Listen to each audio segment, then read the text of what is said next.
All right, let's talk about radicals, finding the nth roots.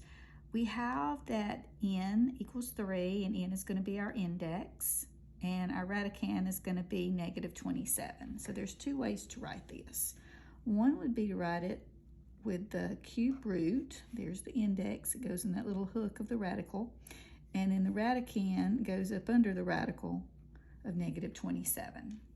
As long as your index is odd, you can have a negative under the radical sign, but if it happens to be even, you cannot. That gets into complex and imaginary numbers, and we'll study that at a different time.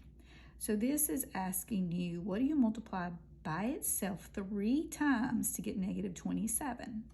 Well, if you think about it, negative 3 times negative 3 times negative 3 would be a negative 27, and that's the only thing that's going to give me a negative 27 multiplied by itself 3 times.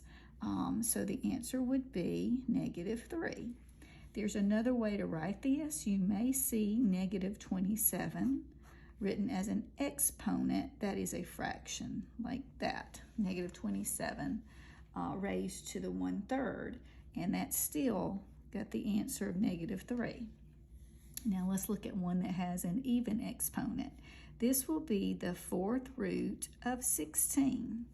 All right, there's going to be 2 answers here, both a positive and a negative. And you think to yourself, what do I multiply by itself 4 times to get 16? Start with small numbers like 2 times 2 times 2 times 2. 2 times 2 is 4, 4 times 2 is 8, 8 times 2 is 16. So I know that I do get 16, but also want to consider negative 2 times negative 2 times negative 2 times negative 2. If you have an even number of negatives, oops, I wrote the wrong thing, didn't I? 2. If I have an even number of negatives, I'm going to have a positive answer.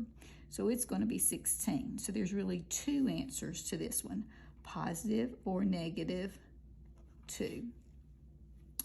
Another way to see this written is 16 with an exponent of the fraction 1/4, which is still that positive or negative 2.